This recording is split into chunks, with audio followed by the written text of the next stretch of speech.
Ah, that shit goes so hard. Yes. Yeah. I haven't watched that full video in its full length in a minute. Oh, That was God damn cool it, to it's actually doing this sit to me here and have again. to watch that. Hell yeah. So how you doing, buddy? I am stressed to about the highest level you can probably get to. Leave for tour on Sunday, so it's just everything's down to the wire, of course, and there's just so many things going on, and for such a small band, we all got to take, two of us take the workload on.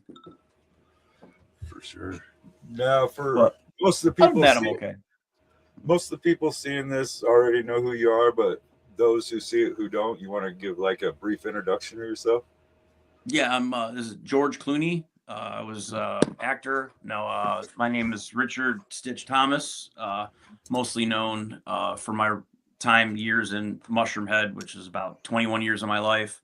Shit. Also, yeah, it's crazy how fast that went. I joined the band when I was 21, and it's 21 years later. It's like, holy shit, where did time go? But Ventana is my main project that I do. I've done that for 20 years. We've done that band.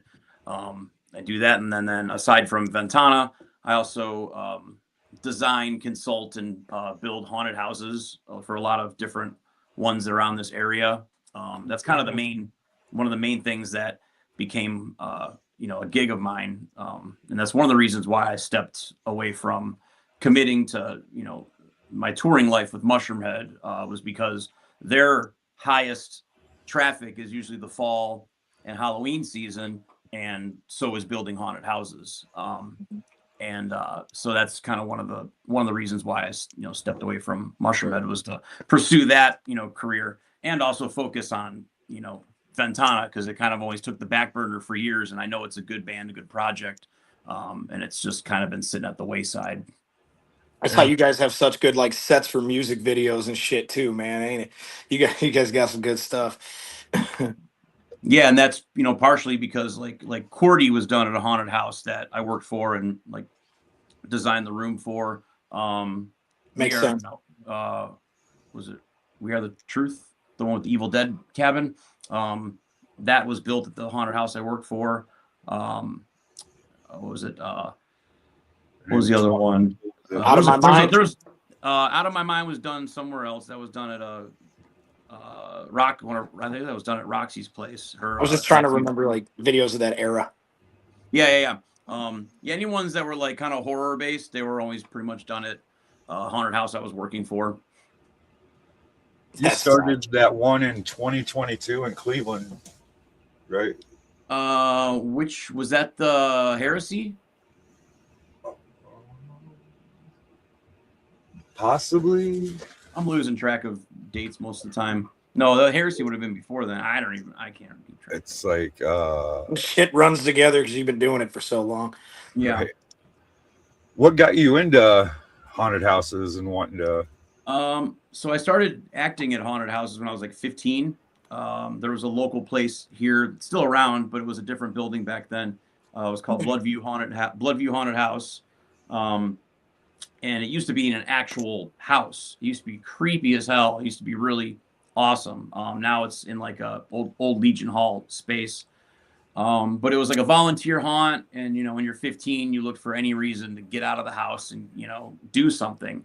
And through some mutual friends, they were like, "Hey, we volunteer at this haunted house," and I was into horror movies and music like Marilyn Manson, Nine Inch Nails, dark music. So obviously, gravitate towards working at a haunted house. That sounds awesome. So I started volunteering there and didn't really know anything about acting, makeup, at all. So I went there, and it was very much a haunted house that pushed you to do makeup and come up with character, acting, dialogue, things like that. So at a real young age, I was forced to this. They had a standard there. It wasn't just like, oh, here's a Michael Myers mask and jump out of the closet, or yell boo. It was, yeah, they like pushed you to like do shit. So, and I became gravitated toward it and became very much into it, very much into like being an aggressive actor, doing dumb shit, fucking with customers, queue line acting, just being really extreme. And I went from just being an actor to then I started helping renovate some sets, and I didn't know anything I was doing then either. But it started from just pulling nails out of 2x4s to, all right, this is how a wall panel is built. A 4x8 wall panel is built, or distressing techniques and things like that. At an early age, learned that, and then gravitated towards that and started working for other haunted houses once I turned 19, 20. Bloodview was also a volunteer haunt. So then as I got older, and then your skills develop, you're like, well, I should probably go work for somewhere that pays you to do this, right? So me and my friends went and worked at different haunts. And then right around then is when I started becoming friends with Mushroomhead. Wasn't in the band, but I was always around helping them, helping fold shirts or paint banners or just, hang out. And then when the opening came for a position for a sampler, DJ in the band, because they were moving their current guy that was doing that gig, they were moving him to guitar. And I was just around, right place, right time. I didn't try out or, even know it was going to be a thing. I was just there one day, helping print shirts, and, Skinny comes back and he's like, "Hey, if we were thinking of doing this, would you want in?" And I'm just like, "Fuck yeah, you guys are like my favorite band." So that all kind of happened from, me just being around and helping out with stuff. Right place, right time. Where'd you form the name Stitch? How'd that come about? That was actually back to everything stems from the haunt stuff. But so at the haunt, when you're acting and you're trying to stay in character, if you need to communicate with another actor or say something to them, you don't want to go up and say, you look like a zombie and you're like, hey, Mark, or hey, Bob, so people always came up with like fake alias names. Like one guy's name was, whatever, Pogo or, Booger or Gobnuts or whatever the fuck the names people came up with. And I always got called like Stick. One of my nicknames was Stick because I was so skinny when I was younger.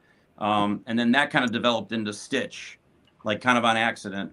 And I would always be getting hurt and doing shit at haunted houses, and I'd always get cuts and have had stitches and shit like that. So, and it was way before the goddamn Disney movie came out. So once that Disney movie dropped, it was like great.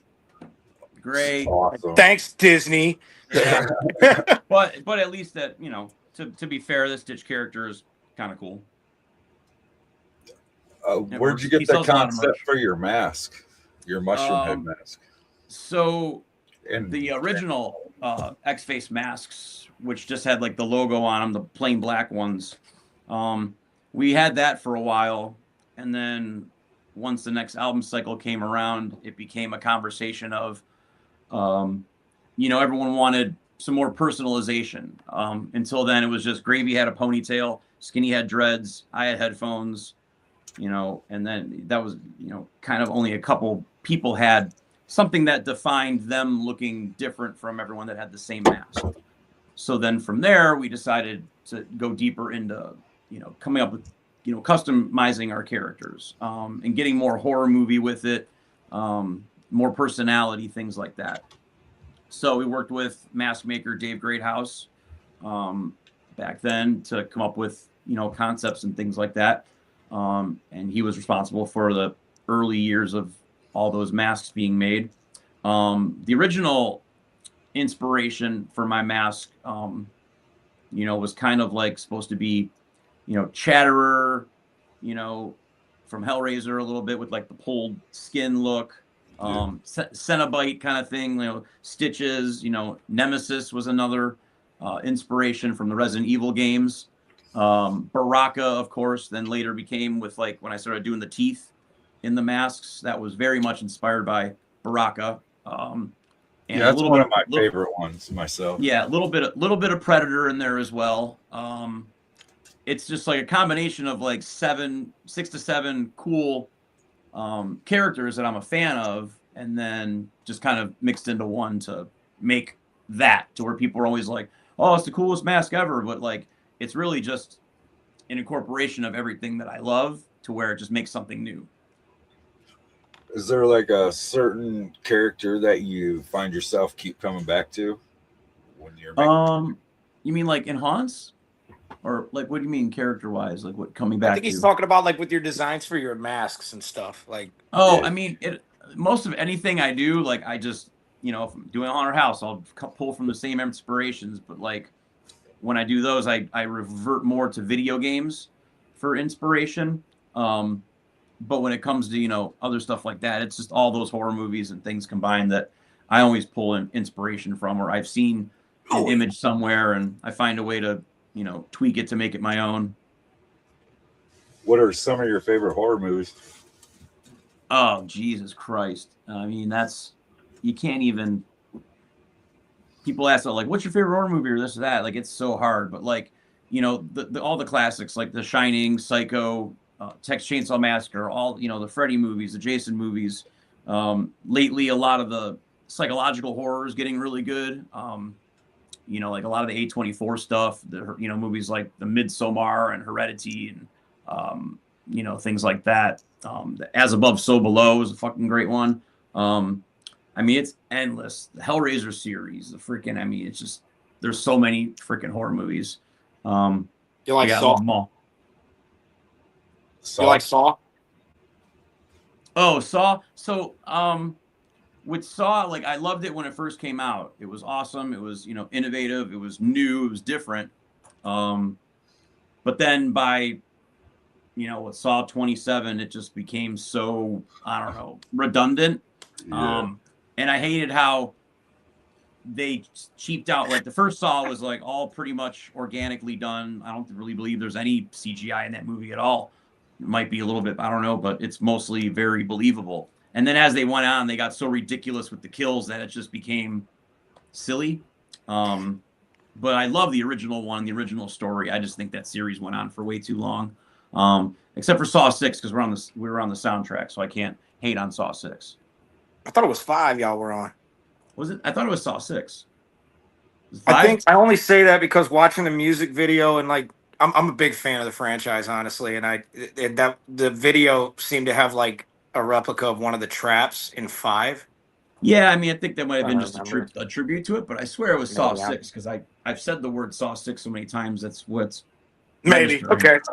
I could be wrong. It's been a long time. You could. I think you're probably more right than I am. Maybe it was Saw 5, and I just sound like an asshole. I'll tell you what, that first movie scared the shit out of me when I saw it. I was like 12 years old, and like I had trouble sleeping. Yeah, no, first one was done great. It was a very cool different approach. And then I think they just beat that horse to death. Now I hear they're like about to reboot it, and it's like, why? Just stop. They keep running movies. I didn't even hear about that one. Everyone wants to reboot everything. Oh, fuck that. No. Come up with something new. Yeah. What's the weirdest thing? Where are you guys based out of? I'm in St. Louis. Oh, okay. Where are you at? What was it like? St. Louis and where? Iowa. Oh, Iowa, right on. Not really. Hey, you need to move down here, Lee. It ain't different than Ohio. Ohio's, yeah. People probably react the same that I live in Ohio. Yeah. Y'all get everything though in the music scene. Y'all are popping. Yeah. I hate your winters there, man. Yeah. Summers are hot too. We're still stuck in winter. Yeah. I don't know. I've spent a lot of time in Ohio. At this point, I've been to every city out there. That's crazy. It's a weird state. Yeah, we got Cedar Point here, so we're off. I've never gone. I've got friends that go like all the fucking time, and I haven't gone. Oh, right. Oh, it's the best park. They got the most, like, all the record-breaking coasters. Just they got so much shit there. But yeah, people go from all around the world to go to that place. But they got all the crazy shit. Yeah, I've heard. Mm-hmm. If you want to get launched 400 feet at 172 miles per hour, it's like they got shit like that all over. So what's the weirdest thing you've ever seen in a mosh pit during your performance? The weirdest thing.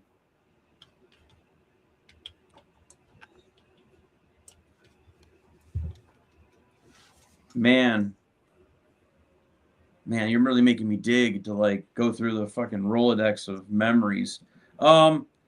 Anytime someone's wearing like a crazy costume that stands out and they're like the only one. I mean, other than that, mosh pits just are kind of mosh pits. You don't really see, and when you're on stage with everything going, you don't have time to really sit there and I'm gonna watch everybody, But like, shows where like there's a guy like in a banana costume crowd surfing and shit like that. Like you're just like, it's funny. Haven't seen really anything weird, but like, just funny stuff. Or like there was one show where this person had a blow up doll, but had added like a very large member to the front of it. And like, but it was just up. It was up the whole time. I think it was at a festival. I love your choice of words. And good thing we had a mask because I'm just laughing the whole fucking time because anytime you like look out you just see in front of you this big dick freaking blow up but that was pretty fun. That was pretty funny, but yeah, nothing like weird or anything, but just dumb funny stuff. And there's like a couple shows I've seen where there's like a person on a Waldo costume, and that's always funny because I love that shit. There's one of them in like a sea of people. It's like actually pretty clever. But we've done that at shows where like Skinny, I think he's done that before too, where he like points, he's like, I found Waldo, and there's like dude in the crowd,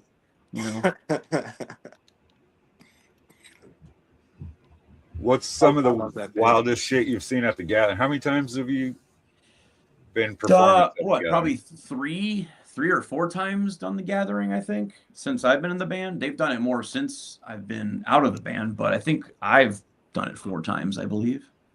I mean, the craziest, I mean, the gathering's insane just when just trying to park your car there is insane. Going to the gathering is definitely an experience. You know, you up until then, I joined the, you know, until I was in Mushroom Head and we started playing those gatherings. I had never been to them. You just heard urban legends about them, you know. So to finally like play, it's like, oh man, this is gonna be insane. But man, it's crazy to see that culture of people and how much they fucking party. Like they just don't stop. It's insane. You know, we pulled up and like just got out of like the vehicle and like I walked 10 feet and saw dudes sleeping in the mud and like 2 people are fucking in the woods and like there's this other guys selling fucking drugs already, and I'm like, we didn't even like get our credentials yet, you know. And it's just like, oh man, this is gonna be a fucking rager. But yeah, it's definitely interesting and fun just to walk around and, you know, watch, you know, and you know, just see all the, you know, other things going on, you know, in that culture. But yeah, great time. The first time we played, people liked the band, but like I think at the same time that we got told, like, if you're a band that hasn't played there before, I mean, I don't know if this is really a thing or they just lied to us, but they said they're probably gonna throw shit at you, the crowd.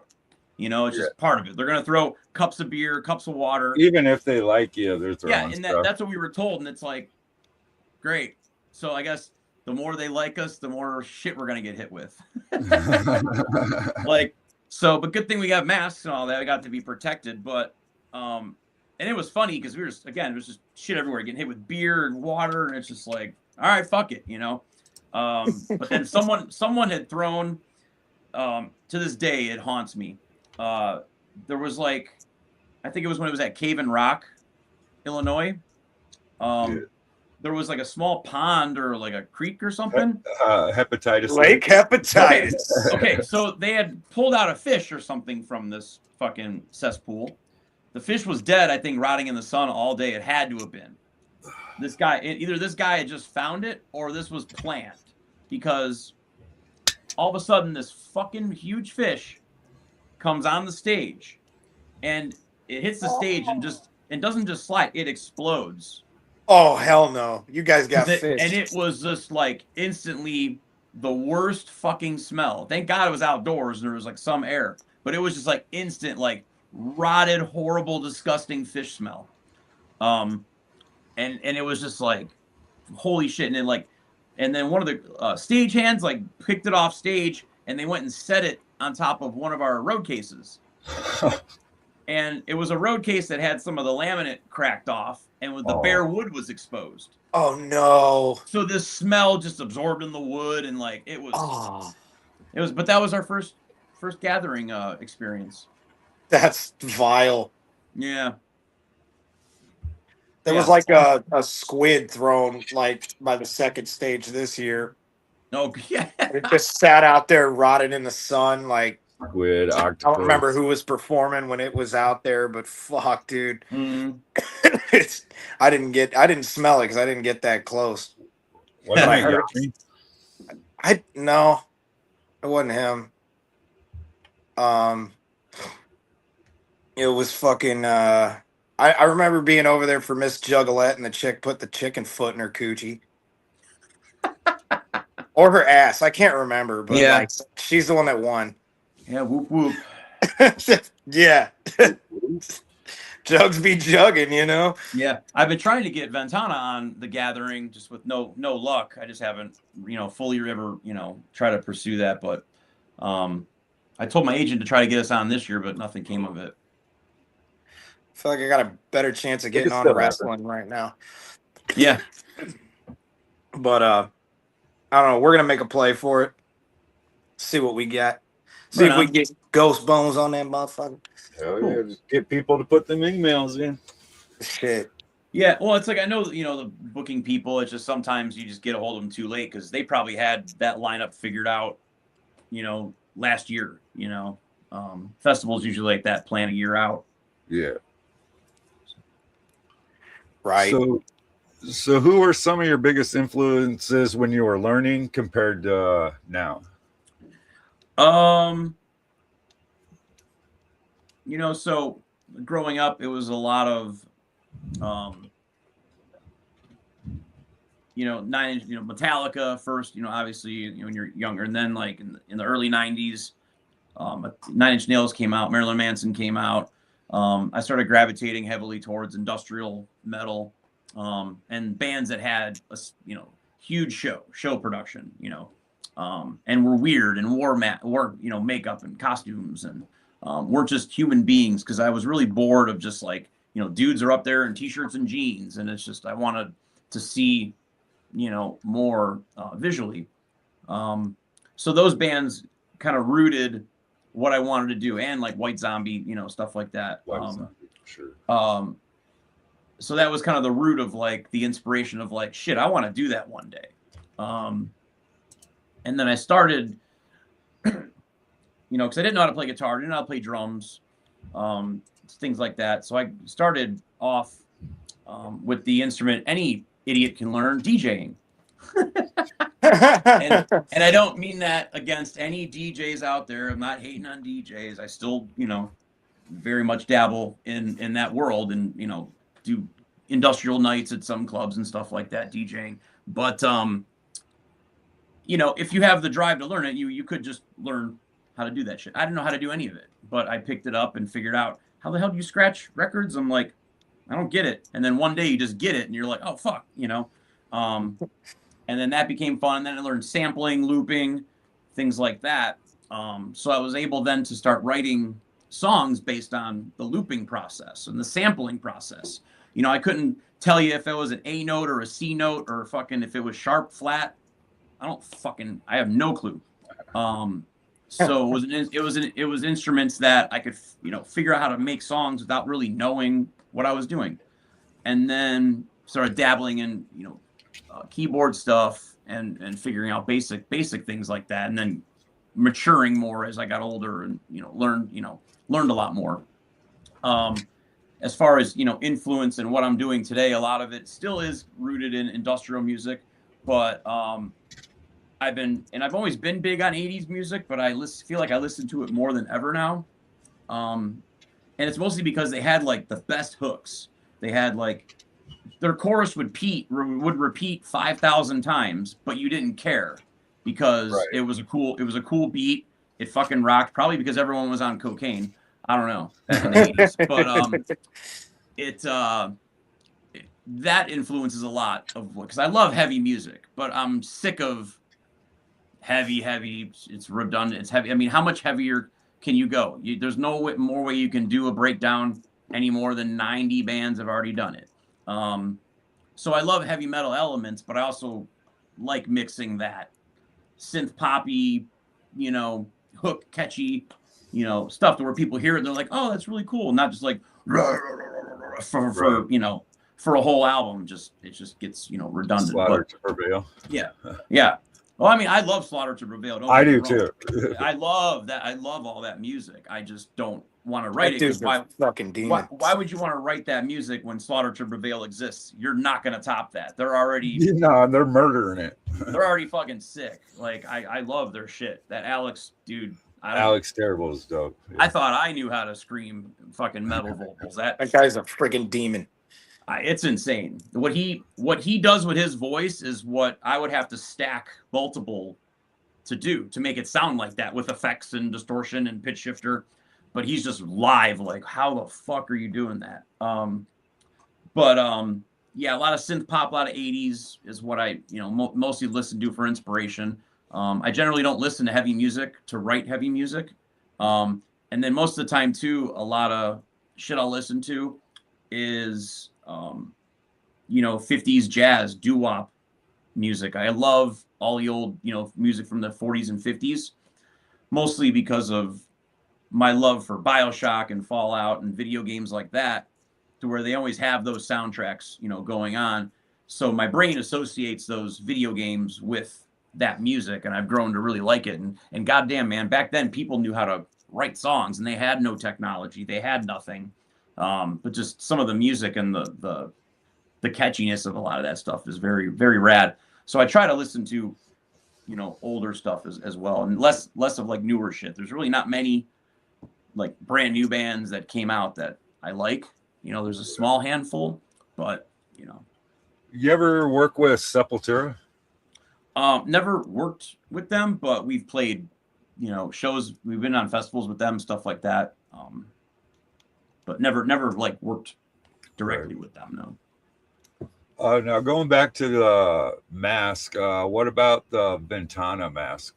So Ventana started, and I was already in Mushroomhead when Ventana started. So what I didn't want to do was start being in another band wearing masks.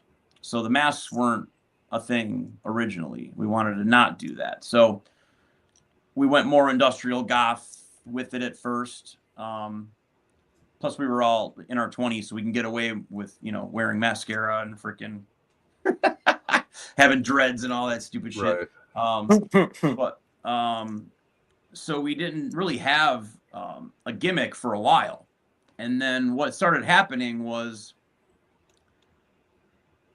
I booked a tour for our first album, American Survival Guide, Volume 1. And I booked the tour, and our singer at the time, Matt Foran,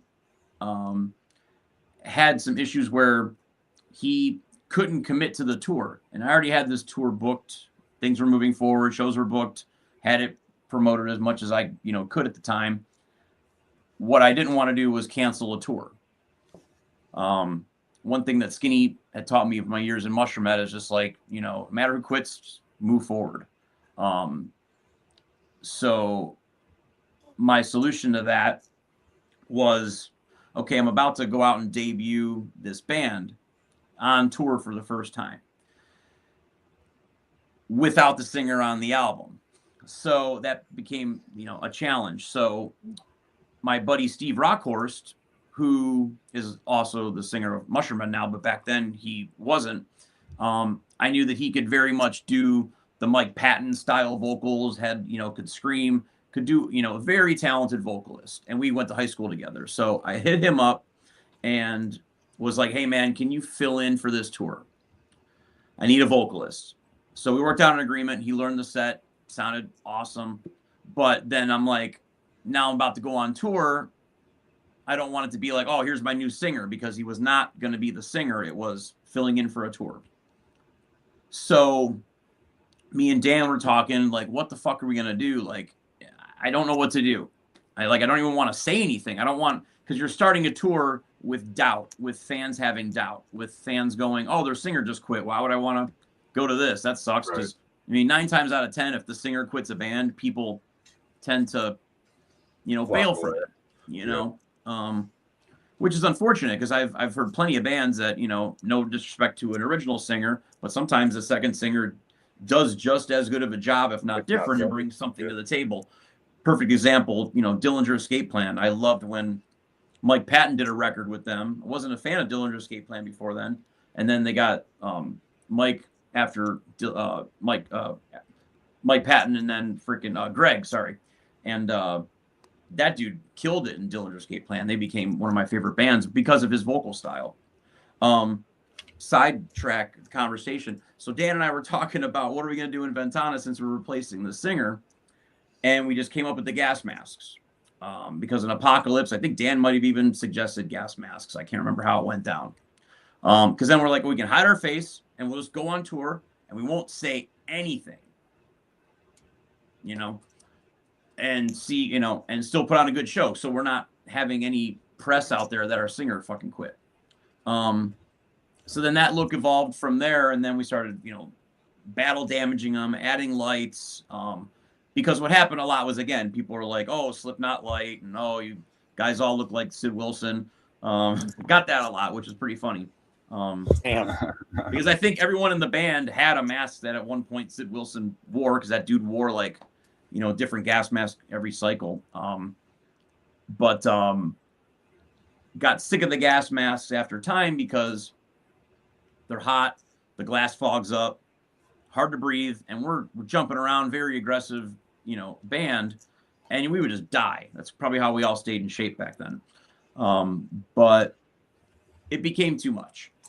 So we slowly started, drifting away from that and becoming, I guess, again, more normal, more theatrical, more makeup based now. And I have like this clear mask that is a character that I used to do at a haunted house. So I kind of bring that influence full circle into the band I'm in now. But breathing is way cooler than a cool mask, that's for sure. That's a lot cooler, yeah. dude. It's a lot cooler. We started sounding better too once we dropped the gas mask. I don't know why, but we started, would perform better because you're not as tired, not as sweating as much. You're not getting that Coney sound because when you have a mask, you're so a lot of downside to that.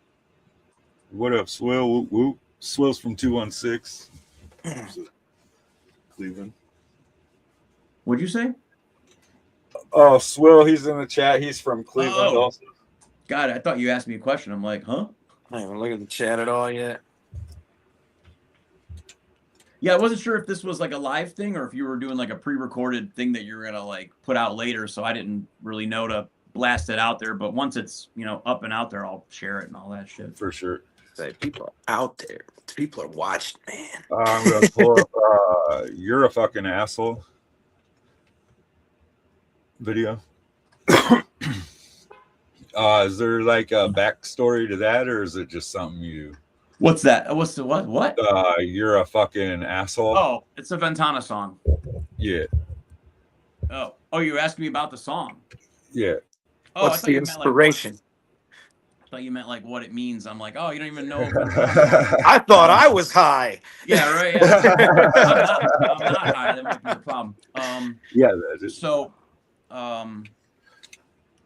that song, we had a shirt that Dan came up with. Again, Dan came up with this idea originally, to just put, because we were always big into, when you were younger, you wanted the shirt that had the swear words on the back. You wanted the shirt that said Jesus is a cunt. You wanted the shirt that says go fuck yourself. Fuck you, you piece of shit. So Dan's like, let's make a shirt that just says you're a fucking asshole on the back of it. And to this day, it's our highest selling shirt. And we've had that for probably 15 years now. And then I thought it clicked in my brain, years later, before that album, like, let's write a song that matches the shirt. So now we have a song that it makes more sense. And then now we're playing that song live where the hook, and I'm like, I'm just going to write a song and the lyrics are going to mean nothing. It's going to be based on you being an asshole. And because live, that's awesome. It's so awesome when you're like, doing the you're a fucking asshole and the crowd's doing it back. And like, it's a good, it was based specifically, and it was written to work live, knowing that, okay, if we play a show and no one has ever fucking heard of us, they're going to be like, that fucking song was great. It was awesome. Because they got to yell, you're a fucking asshole. And they're all hyped. So it definitely, the shirt inspired the song. And that's literally where that's, story starts and ends, is that we came up with a song to match the merch. Usually it's the other way around. Usually you write a song and then you make a shirt for that song. But cool. Yeah. Nice. We are not the same. I'm an American. You're just a asshole. Your shame is the right. All the digital war. Silent for the majority. You'll destroy your soul.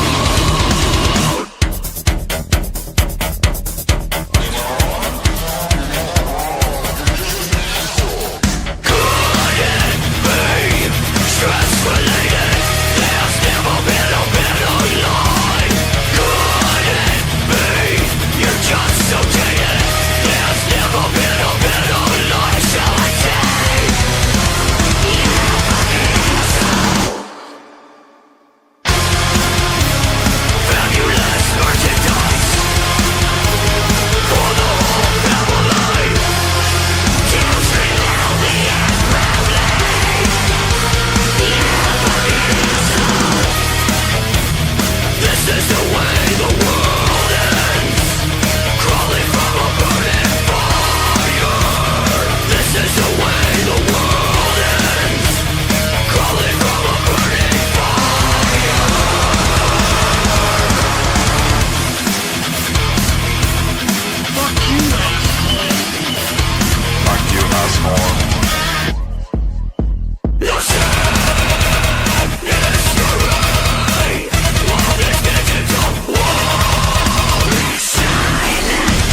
you can get a You're a Fucking Asshole t-shirt at VENTANABand.com. Yeah, motherfucker. I'm gonna have to snag me one up. My ad plug there, you know, like Hulu, the ad's got to come in now. You an asshole if you don't have that asshole shirt, you asshole. I'm an asshole. I don't have one of those. I'm gonna get one. Wear of it to all family functions. So what would you say defines a metalhead?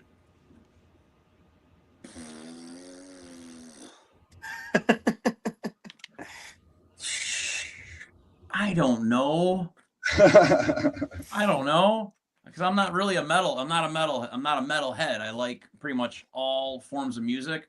I mean, when I was in high school, the metalhead was the dude that wore nothing but Metallica, Megadeth, Slayer, Cannibal Corpse shirts. You know, that order of, you know, pretty much that order. But I mean, I guess metalhead's just when you're listening to nothing but metal, right? I don't know. Wow. Man, what an answer! Weird. I like that. I like that answer because, like, I'm kind of like, I mean, I consider myself more of a hip hop head just because of what I mostly listen to. But then, you know, I listen to like a wide variety of like metal and, you know, other stuff. Mm-hmm. Yeah, because I usually find that metalheads don't like the music that I do. Because metalheads, like, I know it's like more of like, it's got to be a certain thing or something. At least it was like that back then. It's like, oh, you got keyboards in your band, that's not metal. Oh, you got electronics in your band, that's not metal. I mean, that to me, that's what metalheads are. Is they're like elitists of the metal community, right? Yeah, no, I'm being funny because that's usually what they would be looked like. Like, you know, friends of mine, it's like, oh, listen to this 9 Inch Nails, you know, where it's like a heavy song. Oh, that's not heavy, that's not metal. It's like, kind of is. Guess not. I'd kind of categorize. It gets classified as industrial because as soon as you add another element, it's no longer heavy metal. To the standards of, you know, what, you know, is considered, again, metal. What the ones who make the rules think is cool, right? You know? Right. Mm-hmm. But fuck that. Yeah, I like throwing everything in there. I want to find a way to do a song that's like, you know, jazz influence or something too. Oh, doggies. Oh, I thought you guys were just whooping over there. I heard doggies. It was roofing. It was woofing, not whoop. Woofing, not whooping. Yeah. That's funny. I only have cats. Can't do cats. I can't do it. You're like allergic? Mildly, but just too much hair. Oh, yeah. And their cats are dicks. I like dogs. They got more personality. Nothing, again, not trying to hate on cats. Hey, they're not for everybody, you know. People, I'll see the next storyline. Stitch hates cats. Stitch hates cats, man. Stitch hates cats. All cat people. Like, what? See, I got on this podcast with Stitch. I told him about my cats, and he said, "Fuck you and fuck your cats." I'm gonna sign out of this right now. Oh man, I would never do that to you, man. Yeah. In your opinion, what would you say the heaviest album is of all time?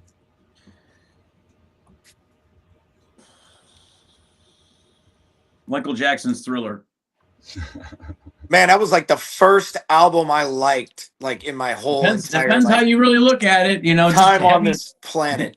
That fucking album's got the jams, but I mean, I don't know. I mean, there's probably way more extreme bands that I have even heard, so I wouldn't even know what would be considered the heaviest album out there. Because if I say what I think is the heaviest, if someone's gonna be I don't know, because when music gets to a certain height of heavy, I kind of tune out a little bit. Like I said, the double bass can only go so fast until it's like, what am I listening to? So you know, again, I don't really know how to answer the heavy metal questions because it's not fully my world. But yeah, I don't even know what would be considered the heaviest album. What do you think the heaviest album's considered? To ask you a question. Yeah, Lee. Get me out of the hot seat. It's a hot seat. I'd say probably it's not an easy answer. Suicide Silence. I would put Suicide Silence up there. No, they're pretty heavy, but then, you know, someone could probably say that Lorna Shore is heavier than Suicide Silence, you know, or Slaughter to Prevail is heavier than that. So I don't know. It's just hard. I guess it's all a matter of opinion, right? I guess. I guess you could put Metalocalypse up there. But oh, Death Clock, yes. Death Clock, yeah. Yeah, when Suicide Silence first came out, I was really into them, and unfortunately, when the singer passed, I kind of didn't really follow much after that. Again, singer leaves and just don't pay attention. Yeah. But yeah, Suicide Silence is pretty good. And then it seems like, you know, a lot of bands followed that trend, you know, after them, and like them, Amir, you know, came out and those were really popular. And then now it seems like everybody's doing that style. Everybody's got breakdowns now. Yeah. Less solos, it feels like. Yeah, we need more solos. They need to bring the goddamn fucking guitar solos back. Where's all the freaking, you know, guitar players that just shred? Yeah. More of that stuff. Yeah, let me hear some of that shit. What was the first cassette CD you ever bought? The first cassette. Okay, so this is where this conversation is going to get weird.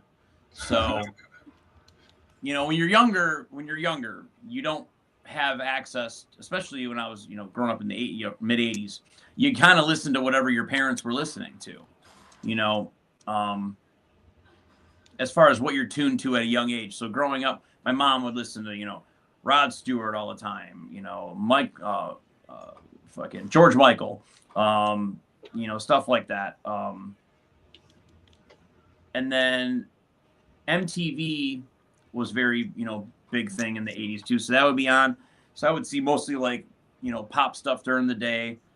So I got, you know, heavily into, you know, like any music that was on MTV fell into. But then I don't know, for some reason around age 8 or 9, I started liking New Kids on the Block.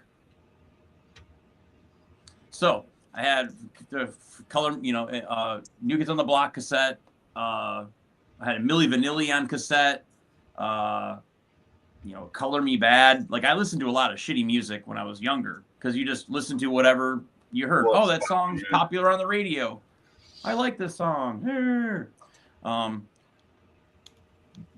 I didn't listen to anything heavy at all. It wasn't until I was like 11 and someone turned me on to Metallica. And then it went from there. And then it was Anthrax, and then it's listen to this, and then listen to this, and then it just kept going. Then it's like, oh, the world changed after I was introduced to Metallica at age 9. But at a young age, I listened to garbage. But you know, but those bands had some songs too. They did something right. They made millions of dollars. Do you have what would be your if you had a late night talk show, which band would your house band be? Oh shit, there you go. So what's my budget? It could be any band you want. Any band. I would, if I had endless resources, I would pay to have Faith No More be the house band, because you'd probably have to pay them a lot to be in the same room with each other for that long. Oh. What made you make them your choice? I think like rounded wise, like they're the perfect band that mixed, you know, the keyboards with heavy metal. And you know, Mike Patton is such a phenomenal vocalist. I feel like he's the best, you know, one of the greatest ever. For what he does, to have that many bands and to have that much of a range and just to constantly be kicking out musics and projects. I mean, he's untouchable. And so many people have tried to do what he does and impersonate him and sound like him, and they just don't even, you know, hold a match to it. And just the writing style, the grooves, everything about Faith No More, they're like probably, you know, one of my top, you know, bands. You know, people are like, oh, if you had to pick one band to listen to the rest of your life, it would be, you know, Faith. Within the top 3 would be like Faith No More and, you know, Manson, 9 Inch Nails. Those would be definitely there. I guess I've been sleeping on Faith No More then. Oh, dude, Faith, you should go listen to some Faith No More. They've been around since the I'm 80s. going to after this, man. I definitely will. They were one of the bands. I mean, if you listen to it, you're gonna be like, oh, this is the band that inspired Mushroom Head. Because it's not that it sounds. It's not like, oh, they sound just like Faith No More, but it's the closest a band that you can compare it to, with the way they blended keyboards and heavy metal, and like, you know, because Mike Patton will do like rapping vocals, he'll sing, he'll yell, he'll scream, he'll do pig squeals, he does all these things. And you know, when Mushroom did that, you know, Jay did the yelling and the rapping, and then Jeff sang the high stuff, so it had that kind of vibe and lots of keyboard layers. And I'm just such a big fan of keyboards. Like when there's, you know, keyboards in a song, you got my attention.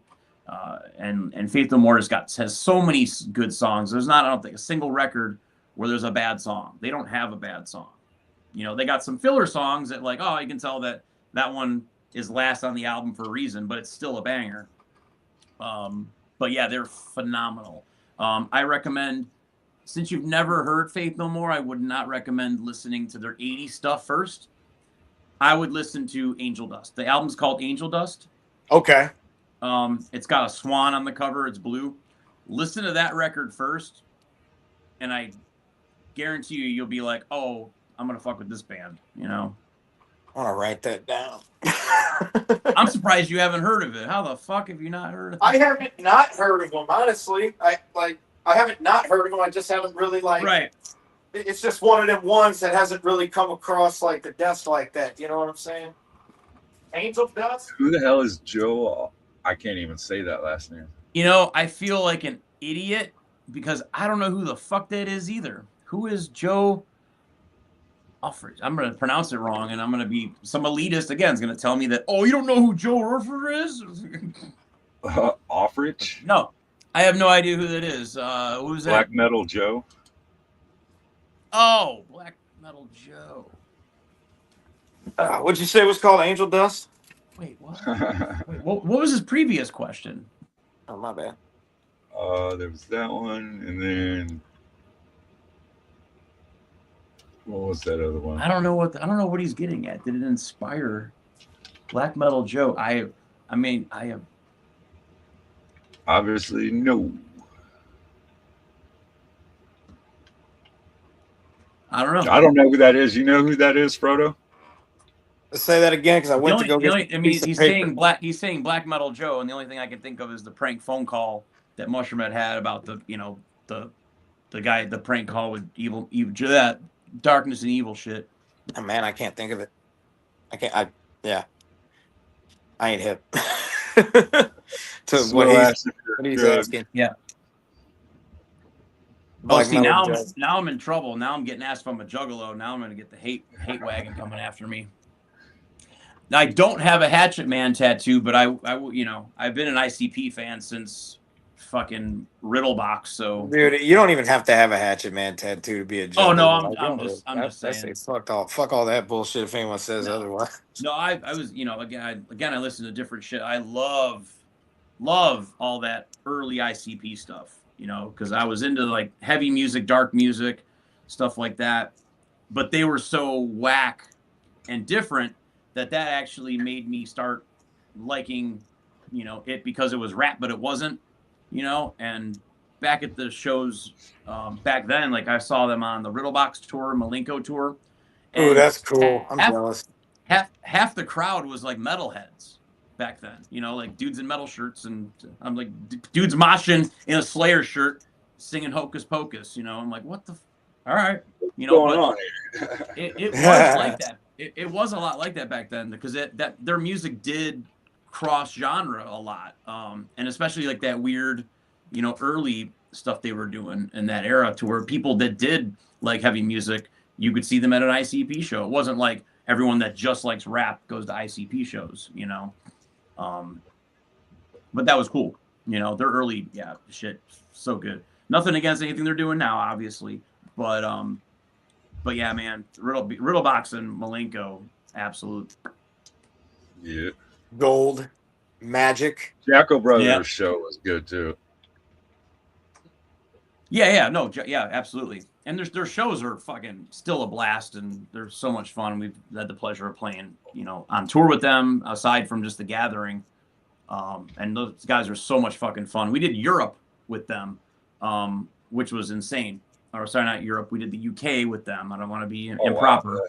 Wow. I mean, that's not improper. Technically, that is in Europe. Yeah, but it depends again who you're asking, because it's we're not part of Europe. You know what I mean.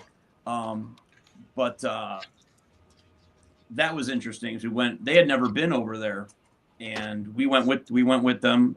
Mushroom went with them, and it was so funny. The first day they got there, their Fago was held up in customs. Because you're not going to get Fago in London, That's crazy. There's no store with 2 liters of Fago. So I think they had it freight shipped, like cases of the shit, and got held up at customs. So like their first 2, I think it was maybe the first show. No, the first show for sure. They had no Fago at all. That's and it was funny. It was funny too, because like the whole venue was like tarped and ready for it. Over in Europe, they overdid the plastic. Like, venues protect everything, but like they had ceilings covered, and like, I mean, it looked like every venue looked like a fucking kill room. Like like Dexter's kill room everywhere. Yeah.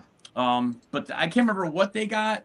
Or they got a substitution, I think, for a minute, which was a different soda, but I think eventually they did get it. But it was pretty funny. This just in: the Insane Clown Posse arrested in the UK for trying to smuggle Fago into the country. But yeah, that was awesome, and it was cool to see like there was a whole Juggalo culture in the UK that I actually got to experience. Only because we toured with them. So that was really cool. And to be there for the first time they had been there was pretty fucking awesome. That's dope.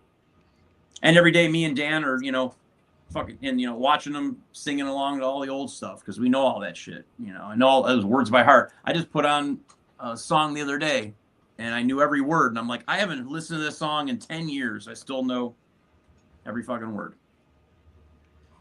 Call those timeless classics. Yeah, right. You performed on all the head-to-head tours, didn't you? Oh, yeah. Yeah, we did 2 of those. I think we did 3. No, I think we only did 2. Maybe we did 3. 3, yeah. I believe it's 3, yeah. I made all 3 of them, yeah. I believe it was 3. So by the 3rd one, we ran out of bands that had the word head in it, so.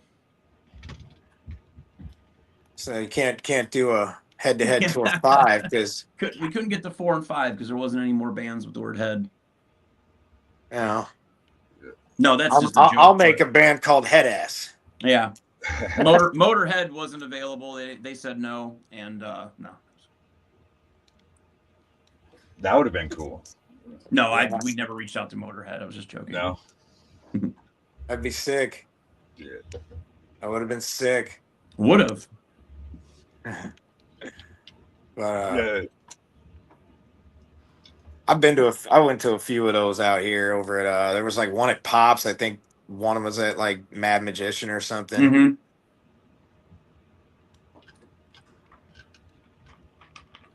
Yeah. Mm-hmm. What is your favorite song to perform live, and what makes it special?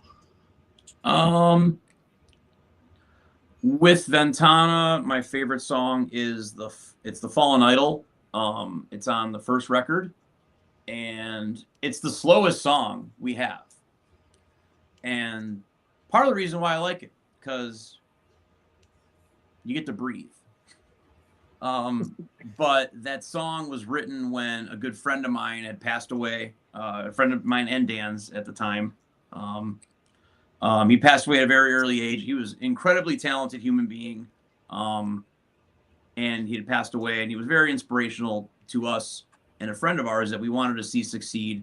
And he just never, made it to getting to that part or seeing the potential that he could have had. So he had a eulogy was read at his funeral, and one of his family members read one of the last things that he had written before he had passed away, like lyrically. And and it was very dark, very depressing. You could tell he was definitely not, in a good space before he had passed. And she read these words, and everyone was given a copy, like printed, of these, words that he had written. I was broken up over it pretty hard, and I went to the Ventana studio that night. Turned like almost no lights on at all. Started writing a song, and I used the words, all those words in The Fallen Idol were from the eulogy. There was all the words that he had written before he had passed away. And it's credited to that inside the CD. And it's called The Fallen Idol because, I did look up to his ability. I mean, he could do everything. He'd play a saxophone. He could sing like Mike Patton. He could play guitar, play keyboards, play drums, fucking play a goddamn triangle. He literally could play every single instrument there was, and very good at it. Yet he was doing nothing in a band or, anything, with that talent. So it was a little bit of an idol to me that had fallen. So that was where the name came from. But I really like playing that one because it invokes not only the feelings for, my past friend, and it was a long time ago, but also for anyone that has passed, anyone that's been lost. That song to me represents loss of like people you love. And I feel that when I'm singing that song. And I do feel it emotionally. I do get choked up live. But yeah, it's probably the most important because all the other ones, they're all good songs. They're all fun to play, but they don't have any like meaning like that. Like that's a pretty deep story for a song that sounds like a filler track in the middle of the record. But it probably is one of the most, honest, kind of songs because it was, written in a time that was feeling very much grief.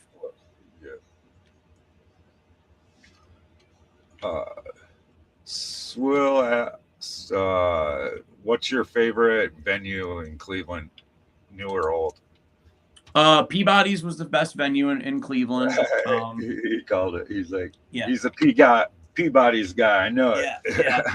So I was through the Peabody's through both locations. They used to be in the flats, and then they moved over by the college in Cleveland, and so many shows there. I played so many shows there. The owners were awesome. We were friends with them. So like any project I had, any band I was in, you'd get booked on. I would show up. You just walk in. It was like the local Cheers bar. It's like everyone knew your name. Everyone knew who you were. Peabody's got to the point where I would show up, and I would walk behind the bar and just grab a beer. It got to that point. Like, it was pretty funny. It went from like, through the years of Mushroomhead playing there all the time and being known there. And then eventually it just got to that point. But yeah, lots of crazy parties there, lots of awesome times. Saw so many incredible bands there. And it's a venue too that you knew people. So like I would meet all these bands that I never thought I would get to meet. And, just became the spot to go to. And, they were big in the local scene and pushing the local scene and helping bands grow. So like they would always have Battle of the Bands on Sunday and, putting locals on bands to sell tickets. And you could be a local band in Cleveland and do 200 people at Peabody's because everyone just went to Peabody's, and it was easy to do shows there. Since that club's been gone, I feel that the city is highly lacking in that kind of thing. There's other new venues they're popping up that are trying to, bring back that vibe, like the Foundry, Mercury Lounge, stuff like that. But Peabody's just had that magic, back then, for that. And again, able to catapult lots of bands to like doing good things and building a fan base just because you're playing Peabody's is what had a lot to do with Ventana's growth, starting out too. But yeah, it's probably my favorite, that was my favorite venue to play in Cleveland. Obviously I love the Agora because it's beautiful, awesome production, big stage. It's the opposite of Peabody's. Peabody's is more of the punk rock small bar with the sticky floor. But now that I'm older, I like places like the Agora where, it's, clean and nice and elegant and, spaced out and things like that. Globe Iron is another one that opened. Those are the people that also do the Agora. They opened up another place that used to be an old rave club way back in the day. It's been shut down forever. So they revitalized an old building, and it's beautiful. We just did the Ventana show there in January. Great venue. Okay. You're on Sunday. You start the X Faces tour. Yeah. So no, this Sunday I start the Ventana tour. The Ventana. Yeah, fucked up. Wrong flyer. It is the wrong flyer. Womp womp. Zonk. Damn, Lee, what the hell? Yeah. Took a zonk on that one. Took the zonk. To be fair, every day there's another tour popping up. I went from not touring anymore to, I'm doing it more than ever. This Sunday is Ventana, start in Columbus. And we haven't done a headline tour in, 10 years. So trying to get back out there and stay more consistent with it. One of the things I learned helping out briefly in joining Waylon's band in The Killer's Confession, is that he was just hustling for years doing that and grew a very impressive fan base to where I'm just like, I'm wasting this band. I gotta get out here and fucking start pushing it like he's doing. Because it's just getting wasted. And then it is more satisfying because it is my band. It's not just I'm joining someone else's band. It's something that I helped build, I helped write for, I help, with it in all ways. So it's more satisfying than just, I get to play on stage. But, and even in Mushroomhead, like I was a member for a long time, but I was never a songwriter. I was never, never felt like I was fully in that band ever. I was a part of it, and, visually, but, musically and all that, I had not that attachment to it.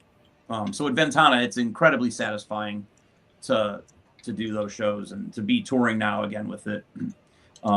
It's awesome. What city are you going all over the US? Yes, it's like starts in Columbus. I should have had this prepared already. Columbus, Pennsylvania, Virginia, South Carolina, Atlanta, Florida, Texas, Missouri, Oklahoma, Nebraska, Iowa, and then we're home. Is that it? I can barely see that motherfucker. Yeah, you're never gonna see it on that fucking thing. It's all pixelated, but all the tour dates are listed on VentanaBand.com. And all of our social media pages. Every post has the tour dates in them. And, where in Missouri, do you know? In Missouri, we're in Kansas City. Oh, okay. Might have to try to make the drive out or something. Yeah, and in Iowa, we're in Wildwood. Iowa City. Yeah, that's a good place. They got good barbecue. Yeah, that's what I heard. It was called the Wildwood whatever's and barbecue, and I'm like, fuck yeah. Yeah. I'll go play there. It's definitely worth it. Sure.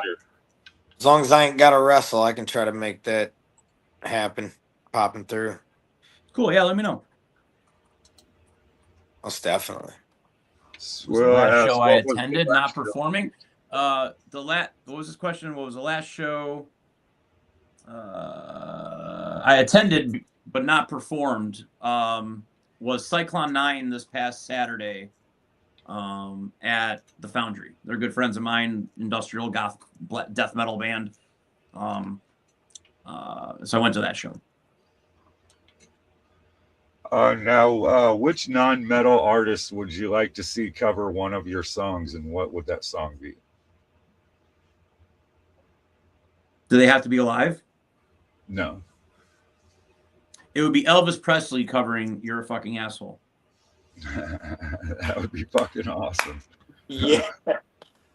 It's the best thing I could come up with on the fly. With that. Oh, that was good. Yeah. Oh man, especially because that song's like fresh in my head right now. Yeah, we can dig them up and put them on a track. We can, we could try to come up with some kind of like voodoo reanimation ritual and some shit. Go to Cuba or something and find him. Or like in the spirit of like Resident Evil 9 dropping today, fucking, Dude, don't even get me started on that. I am so sad because I like playing games in the comfort of my home when there's not distractions. On tour, you don't really have time to play video games and all that shit. Yeah. Plus, I want to play it on my 65-inch TV. So, huge Resident Evil fan. I got the umbrella tattoo on my elbow. But they've gotten so much cooler since 7. 7 and 8 are so fucking awesome. 4 was amazing too. 4 was my favorite. Yeah. And then did you 7 play and 8, the remake? I did. Yeah, it was great too. It was solid. I like how like more horror they're getting, and it's not just zombies over and over again because it just gets old when it's just zombies. I get it, but what else can the T virus do? This shit is insane, bro. Like it's like you took 4 and 7 and just mashed them together. And right now I'm in like this like horror part, and it's like fucking intense. But like I had to go back and restart. I can't wait to play it. I haven't played anything yet, so don't talk about it. But when I get home, March 25th, I'm gonna do that for like 6 days straight and just play the fuck out of it.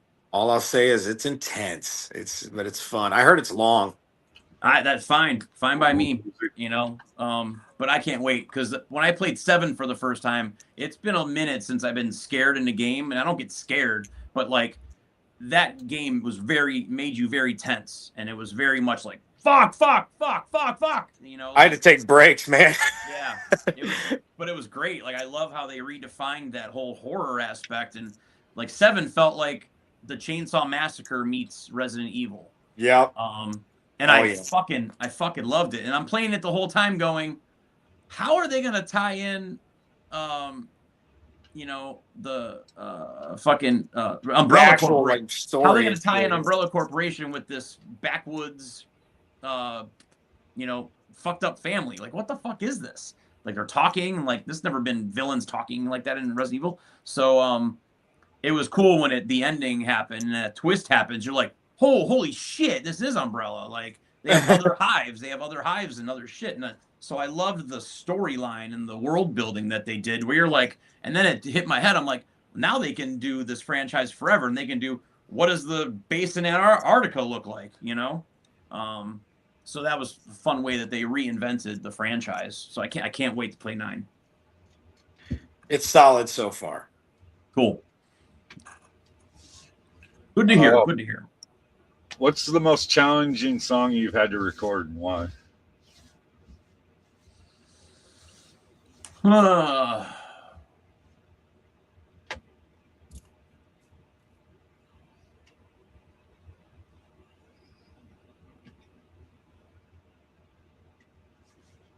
That's a loaded question. Yeah, I'm waiting. It's like I feel like the delay is making the answer less epic. No, man. Like you got to think hard. No, I mean I can't really recall anything being like difficult to record where it was like a problem. Yeah, I don't. What was the hardest project? The hardest project was mixing that first Ventana record. Like the writing process is usually okay, because figuring out how you're gonna lay it down.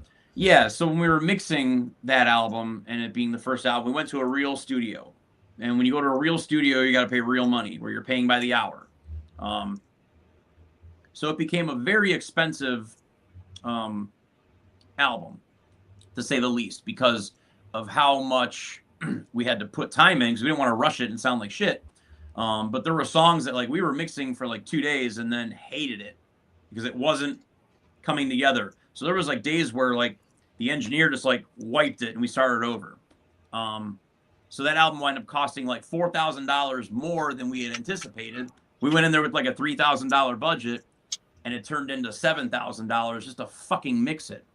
But that one did get picked up by a label and put out, and it got in Hot Topic and Best Buy. So I'm glad that it was put in, and because a lot of people love that record, because a lot of work was put into it, and you can hear it when you listen to it that the time was put in. But it was very difficult getting through that. And the studio that we were mixing at, they had some accident that happened like the night we went in, like that morning. They had like a fire that broke out in in the one wing of the fucking studio. So just like we show up to like mix and they like canceled for the day or whatever. It's just weird. But there's always tragedy and chaos that follows Ventana. We had nothing to do with the fire, but it had happened there. We didn't start the fire. No. It was always burning. That was great. What's the biggest sacrifice you've made for your music career?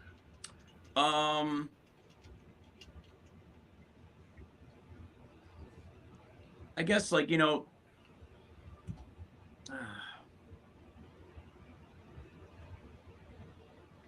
having, I guess like a real life, like not like I said, I don't mean like a real life, but like, not getting a house, not having a family, not, spending time with family I have, not paying attention more to people that I probably should pay attention to because I'm always busy doing shit. I don't have just a job where, all right, I work Monday through Friday, it's 9 to 5, and I know every day that from 5 o'clock on, I'm free and I have this and I can manage and I can make things work. It's everything in this world is pure chaos.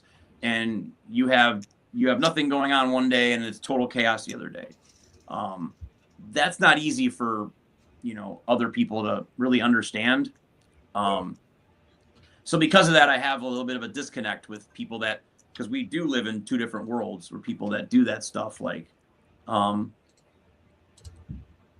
yeah, I would say, the biggest sacrifice is just, my own socialized, my own personal life has taken the most sacrifice. And my spine has taken the brunt of all the sacrifice because I like jumping around and jumping off stage and doing all this crazy shit. And now I'm 46 and everything fucking hurts. So I've sacrificed my body for my art. If you weren't making music, what would you be doing?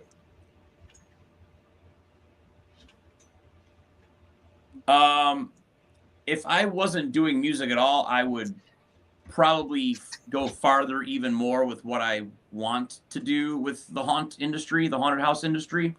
I would open up my own, open up a production company, do things, travel, like try to go do haunts in different states and things like that. But with what I do musically, I'm, constantly back and forth. So if I was committing to that, I'd probably be canceling half the gigs I would get in the haunt world. But I would instantly pivot to that because I just never wanted to have like just a normal, not that there's anything wrong with like a normal job, but like I need to always be creating, doing something, making something, painting something. I need to be doing something because it's just more rewarding than just punching the clock and doing this or doing that, or whatever. I like being creative and there's not many jobs that pay you to have a hobby. So music kind of music and haunt stuff lets you turn that hobby into, money, finances, a job, stability, and being, self-employing yourself to where you make your own decisions. And yeah, it's not always glorious. And there's times where like I have money and then there's times where I'm flat broke, but you're making it, yourself and you're making your own way. Made the Ohio haunted scene what it is. Well, that's a very nice compliment. Thank you, sir. That's high praise. I did have my hand, like not just the ones I fully have helped do. I've always dabbled in like working at this haunt and this haunt. There's just been lots of anyone I go to, I help improve it instantly. From the soundtracks because I can help with music or write my own or do whatever. And like, this is the audio that should be playing here. This is the audio that should be playing there. The lighting looks like shit here. We need to fix this. This is the lighting, because my head's in all of that. It's in the costuming, the lighting, the sound, the acting, the production value was what, being in a band taught me. So when I apply that to the haunt industry, because there's a lot of really shitty haunted houses out there, obviously, but there's a lot of ones that are just fucking beautiful and inspiring. And those are the ones that I always want to, gravitate toward and work for. And if they're not like that, to elevate them, to that level. Because if everyone is better, it elevates the haunt industry as a whole. Because if you go to a bad haunted house, you probably won't go to another one. If you spend $30 and you went with your friends and it was awful, if they ask you to go to another one, you know, a week later, you're probably going to be like, nah, that last one was terrible. But if you went to one and it blew your mind, you're going to want to go see more and see, you know, other things like that. So that's a fun thing that I enjoy doing, is going into haunts that need help and doing that, you know, and being the one with like all the ideas and all the solutions to like, well, this is what, blah, blah, blah, blah, blah, blah, blah, and then it's incredible and it all works. What are your thoughts on that's what I would love to be doing full time, but the music thing is still a huge desire for me to do, and I still love it, so I'm still doing it as long as I can. What are your thoughts on what is that?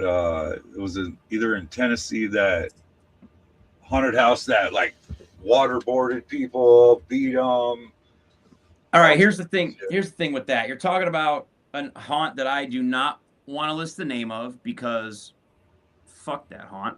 Yeah. It's not a haunted house. That's like some weird guy's fetish that he's got torture fucking house or some shit. And it's just his house. And from what I've heard, it's awful. They just, they're gonna lock you in a freezer and then let you out whenever and shove spaghetti in your face and do this stupid shit. To me, that's not entertaining. That's people with like mental disorders that want to go be in their own snuff film. Like, that's not entertaining. That's not scary. I like going to a fun, you know, environment. Not fun, but you know what I mean? Like, I don't get scared in haunted houses, but I like to see the production value, to see the actors, to see the characters, see the costumes, see how they're, you know, putting on a show, rather than just, you know, cheap, you know. To me, like, that haunt is like a fart joke. It's stupid. It's amateur. It's not a fan. And what the problem is with that haunt that existed, not that I don't want to call them a haunt, it's an insult to haunts, is that it put a bad name out there because he went viral with all that. Okay. So hats off to him for going viral. But then what happened is I was working for a haunt called the Fear Experience back around that time that haunt was getting their viral shit. And the calls and the messages were nonstop about, is your haunt like that? Like, so. Oh, fucking wow. So because people were seeing that torture haunt, they assumed that like every haunt is like that because they'd never been to one. Because there's always a new customer that's never been to a haunted house before. So there were all these people that thought, oh, are you going to lock me in a freezer and shove spaghetti in my face? Like, it's just, you know, but, so that came with a lot of backlash, and it still happens. Like, I've worked for like 7-8 different haunted houses over the last 15 years. And it's, you just, especially you see it now, like too, it's like, you'll see it occasional. Are you like this haunt? Like, no, fuck that haunt. Now, were any of them disappointed, like when you told them no? No. There's people that won't go to a haunt if you have clowns. Like, they're like, you know, it's not a good topic to talk about on a Juggalo talk show, but what you saying about clowns, buddy? Yeah. Oh, you don't like clowns? Yeah. People will be like, you don't have clowns, do you? And even if we have them, I'm like, no, because I know that they're gonna say, I hate clowns, I'm not coming. I'm like, nope, no clowns here. Well, hell, then they get there and they're fucking scared shitless and run out, but we still got their money. But there wasn't any clowns. Where are you going? Yeah. That's funny. Do you have a favorite tour story? There's a lot that I can't tell. That's for sure. So you see a lot of things. Yes. And you don't want to ever talk about other people's business or involve them in stories that, you know, you get other people in trouble. But I mean, I can't even pinpoint one because it's just, there's so many things, dude. It's all just crazy. I mean, every day there's something fucking crazy happening, from monitors catching on fire during a show to fans having, you know, seizures in the middle of a show. I mean, there's like so many crazy things. You can't even like pinpoint one. Some crazy Iowa girl hanging all over the guitarist and won't stop. Yeah, right. Of course, in Like, hey, Iowa, bitch, right? we're trying to watch the show. Get off of him. Yeah. He warned her more than he probably should have, but she got what she had coming to her. Mm-hmm. Have you ever had any instance like that where you had a heckler that was like physically fucking with you?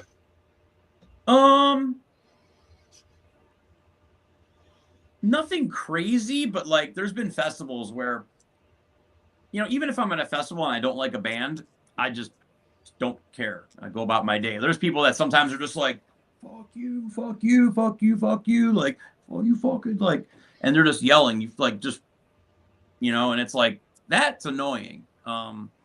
Usually what I'll do is I'll then focus on that person and go fuck with them more, and, you know, or whatever, but it's kind of really, you know, About it. really it. Yeah. You want to let everybody know where to find everything Ventana? Yeah, I mean, all the music's on all the typical platforms, the Spotify, Apple Musics, Amazon Music, freaking all the Apple, any streaming platform, we're on it. You can get our physical CDs on our website, ventanaband.com. Sell it just at the shows as well. But mostly it's just the streaming stuff. And we have merch, tour dates, everything can be found at that website. Sweet. You have anything else, Frodo? Dude, y'all got to go check out Ventana. Yeah. Go see them. Yeah, Real lots shit. of shows coming up. So if you're, you know, a fan of, you know, stuff like White Zombie, Nine Inch Nails, and anything into that genre, I mean, there's even a little bit, you can hear a little bit of Mushroom Head flair in there too, because it's got lots of keyboard layers. It's got the heavy vocals. It's got the singing vocals. It's got some rappy parts. So it's very similar, but it's very different. It's way more, I would say, darker and heavier in the dark way than Mushroom Head is. Not heavier as in heavy. I meant like in the darkness. You know, we're definitely more on the evil industrial side. For sure. But yeah, if you're a fan of that band and aggressive shows, our shows are super cheap too. I mean, there's some shows that are like $10 because I like to keep tickets cheap because there's a lot of fucking tours going on. There's a lot of traffic happening, and not everybody's got, you know, every dollar to drop at every band that comes through every week. So shows are cheap. Come out and have a good time. High energy shows, good music, good times, and you get to meet and hang out with me. Isn't that cool? Oh yeah. It's not. That's how I met you the first time, Ventana show.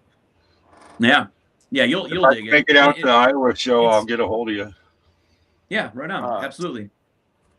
Kick it. Oh yeah. Yeah. But yeah, I appreciate that's about all I got. Trying to, you know, I just help plug the homie. I could talk about my shit, but you know. Yeah. I'm gonna sick. Yeah, I got yeah, obviously I got props and other shit to go start working on. This turned into a really, really quick, easy hour and 30 minutes. I'm like, how are we gonna fill this time? It guess it gets filled. Man, you just jump on here and make the organic conversation, and it's just, you know, we have fun on these, man. Yeah. And like he hit me up, needed a co-host today. Like, all right, I'll jump on, hang.